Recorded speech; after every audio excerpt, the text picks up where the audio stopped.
India ये मैदान पे 2 मैच खेल चुकी है। उस मुकाबले की हार के बाद अपने आप को यहाँ पे लाके इन कंडीशन में ढालना बहुत बड़ा चैलेंज रहेगा पाकिस्तान के लिए। तो सबसे बड़ा इम्पैक्ट अगर कोई डालेगा इस मैच में तो वो जसप्रीत बुमराह एक खिलाड़ी है, दूसरे में सूर्य कुमार यादव बल्लेबाजी में मैं उनको चुनता हूँ। यहाँ दबाव अपेक्षाओं का है और एक कल्चर ऑफ रेट्रीब्यूशन है। हार किसी को हजम नहीं। रगड़ा है तगड़ा दो देशों के बीच में, ठीक है, जंगें भी हुई हैं, तो किसी आदमी को ये मंजूर नहीं है कि आप पाकिस्तान से हार जाओ। देखिए, एडवांटेज इंडिया को है क्योंकि इंडिया ये मैदान पे 2 मैच खेल चुकी है और पाकिस्तान वो फ्लैट पिच पे खेल के यहाँ पे आएगी।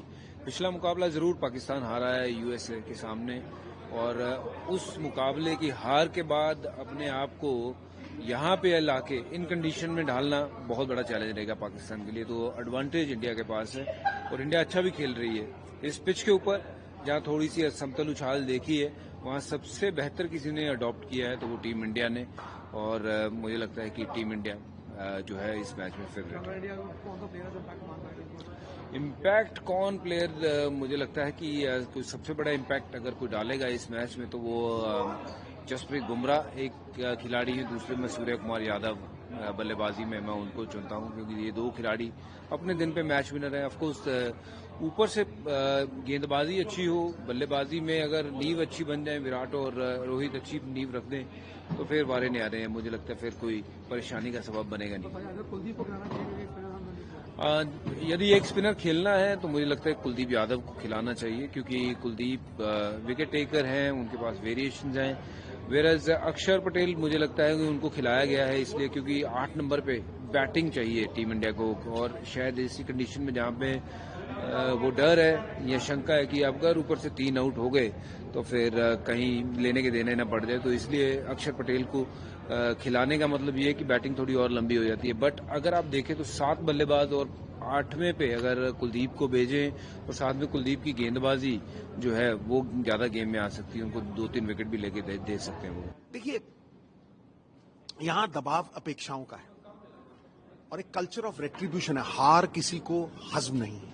हमारे जमाने में मुझे याद है जब 94 में हम सेमीफाइनल जीते थे पाकिस्तान के खिलाफ, तो लोगों को ऐसा लगता था यार वर्ल्ड कप ही जीत गए। इमरान खान को अपने होटल तक जाने के लिए 4 घंटे लगे थे। मेरे घर के बाहर करीब 30,000 लोग मिठाइयां बांट रहे थे। मेरी घरवाली इतनी घबरा गई, एसएसपी को फोन गया कि भाई वहां तो हंगामा हो गया है। वाइफ ने मुझे फोन किया तो एसएसपी कह रहा है सर वो तो लड्डू बांट रहे हैं, वो तो खुशियां मना रहे हैं। तो ये जो जश्न है ये बहुत बड़ा यूनिफायर है क्योंकि देखिए रगड़ा है तगड़ा दो देशों के बीच में, ठीक है, जंगें भी हुई हैं, तो किसी आदमी को ये मंजूर नहीं है कि आप पाकिस्तान से हार जाओ। अगर आप पाकिस्तान के साथ जीतते हो तो फिर आप 0 से हीरो हो, चाहे आप पिछले 7 मैचों में कुछ ना किया हो। गंगा नहाने वाली बात है, आपके सब पाप धुल जाते हैं और आप एक हीरो की तरह इमर्ज करते हैं। मैं जब पाकिस्तान के साथ खेलता था शीशे के सामने खड़ा होकर कहता था बेटा शहरी यही मौका है, यहीं पे हीरो बनना है तुझे, अगर यहां कर दिया तो इट डजंट मैटर पहले क्या होता रहा है। सो ये इतना बड़ा मकाम है, it's a marketing managers dream, it's the mother of all battles. और यहां सबसे बड़ी चीज है अपेक्षाओं का दबाव। शेक्सपियर ने कहा था he is the happiest from whom no one expects, but when the Indian team walks out, सारा हिंदुस्तान जो भी बाहर सेटल्ड हिंदुस्तानी है उनकी एक ही अपेक्षा है कि पाकिस्तान को हरा दो गुरु। ये तो मतलब एक तरह का वर्ल्ड कप जीतने के बराबर ही है। एडवांटेज इंडिया क्यों? क्योंकि पाकिस्तान अगर आप पिछले मैचेस में देखें तो बड़ी करारी शिकस्त हुई है।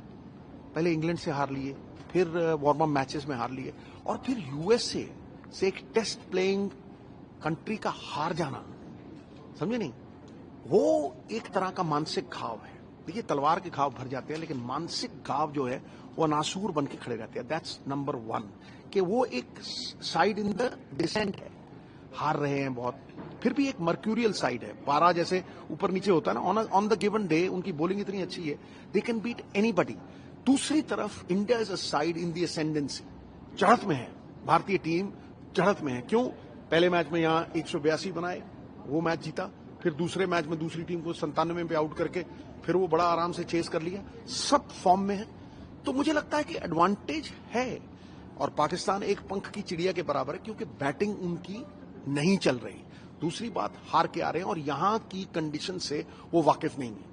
एकदम से अडेप्टेबिलिटी करनी, अनुकूल परिस्थितियां बनानी या परिस्थितियों के अनुसार अपने आप को ढाल लेना, ये बहुत मुश्किल काम है। भारतीय टीम ढली हुई है, यहां जीत चुकी है, तो advantage India, but on the given day Pakistan can do anything. फिर भी अगर आप बाहर कहीं सुने कि क्या चल रहा है, भैया 1200 रुपए की, 1200 US डॉलर की एक पार्किंग मिल रही है। टिकट नाम की चीज ही कोई नहीं, मारा मारी है, जैम पैक्ड होगा, तिल रखने की जगह नहीं होगी। जब रामायण महाभारत आती थी ना, सड़कें खाली होती थी, कोई पलक नहीं झपकता था, समझे नहीं, सुनसान सड़कें होंगी और एक ही भारतीय मन में गीत गूंज रहा होगा, सारे जहां से अच्छा हिंदुस्तान हमारा।